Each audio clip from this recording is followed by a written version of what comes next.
Hello everyone, my name is Rimpi Samria and welcome to my channel. Dear friends, today we are going to understand the question answers of poem What If, written by Shel Silverstone. And without any delay, let's start. So here friends, our first question says who is the speaker in the poem? इस poem में speaker कौन है? So a little child is the speaker in the poem. इस poem में एक छोटा बच्चा जो है वो स्पीकर है.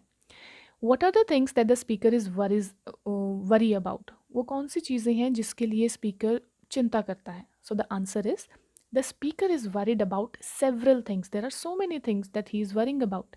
He is worried about his appearance, कि वो देखने में कैसा लगता है, his relationships, उसके relationships कैसे होंगे, his life and his status in school, उसकी life कैसी होगी, school में उसका status कैसा होगा. There are so many things जिसके बारे में वो worry करता है. He is worried that what if he does not grow tall. उसको चिंता है कि अगर उसकी हाइट नहीं बढ़ी. और what if he has green hairs on his chest. और अगर उसके चेस्ट पे ग्रीन कलर के हेयर्स होंगे. And he get sick and die. और अगर वो बीमार हो गया और मर गया और अगर कोई उसे पसंद ना करे, नो बडी लाइक्स हिम, और क्या पता उसकी पिटाई हो जाए, gets beaten up in school, और हिज पेरेंट्स गेट डिवोर्स्ड, और यहाँ तो उसके पेरेंट्स का डिवोर्स हो जाए. So there are so many things that the speaker, the little child, he is worrying about. Okay, so our next question is why is the speaker worried and anxious. तो वो उतना worried और वो इतना anxious, इतना चिंता क्यों कर रहा है? सो the answer is the speaker is worried and anxious as he thinks that a creature called what if has crawled into his mind and has instilled fears and doubts about his future. Speaker इतना worry इसलिए कर रहा है क्योंकि उसको लगता है एक जो क्रीचर है जिसका नाम है व्हाट इफ़, अगर ऐसा हो तो क्या हो, वो उसके माइंड में, उसके ईयर के थ्रू क्रॉल करके उसके माइंड में चला गया है और उस माइंड में जाके उसने उसके अंदर डाउट्स और फियर्स को पैदा कर दिया है. Okay, that's why he is being worried. Next question says what can we do to free ourselves from such worries. और हम ऐसा क्या कर सकते हैं कि हम ऐसी वरीज, ऐसी चिंताएं हम ना करें. So the answer is to free ourselves from such worries we must think of the present and should not worry about the future. अगर हमें ऐसी वरीज से अपना पीछा छुड़ाना है, हमें ऐसी वरीज नहीं करनी है, तो हमें हमेशा प्रेजेंट के बारे में सोचना चाहिए और फ्यूचर के बारे में ज़्यादा चिंता नहीं करनी चाहिए. We should remain positive and dwell in the present rather than worrying about things that are beyond our control. हमें हमेशा पॉजिटिव रहना चाहिए और प्रेजेंट में जीना चाहिए और उन चीज़ों की हमें चिंता नहीं करनी चाहिए जिन पर हमारा कोई कंट्रोल नहीं है. तो हम इन वरी से पीछा छुड़वा सकते हैं, right?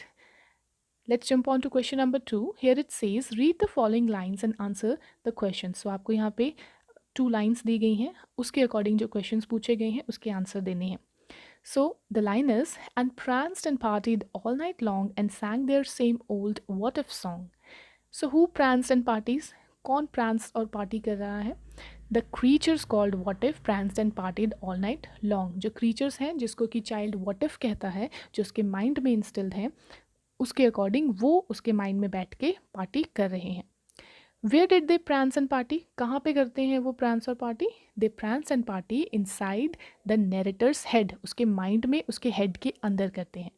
What did they sing. और वहाँ बैठ के वो क्या गाते हैं? They sang the same old what if songs. वो वहाँ पे बैठ के अपने वो वही पुराने व्हाट इफ सॉन्ग्स गाते हैं, right? So here our last question says personification is used in literature to attribute human characteristics to non-human objects. Pick out the lines from the poem where personification is used. So जो personification होता है वो literature में हम human characteristics उसको बनाते हैं जब भी हमें किसी non-human object को as a human show करना होता है, then we use personification. तो इस पोम में से आपको वो लाइन्स पिक करनी है जो जिससे हमें पता चलता है कि पर्सोनिफिकेशन को यूज़ किया गया है. So the answer here is the lines that suggest the use of personification are some what ifs crawled inside my ear and pranced and parted all night long and sang their same old what if song. So इस line से हम personify कर सकते हैं what ifs को. यहाँ पे एक creature show किया गया है, okay? And second one is everything seems well and then the night time what if strikes again. So इस लाइन से भी हमें personification यहाँ पे दिखाई देता है. So, guys, these were the question answers of poem What If. I hope that you understood these and you liked it too. And if you did, please hit the like button and subscribe to my channel. Share this video with your friends and please hit the bell icon also so that you can be updated about my new videos. Now, I'll meet you in my next video. Till the time, take care. Have a wonderful day ahead. Bye bye.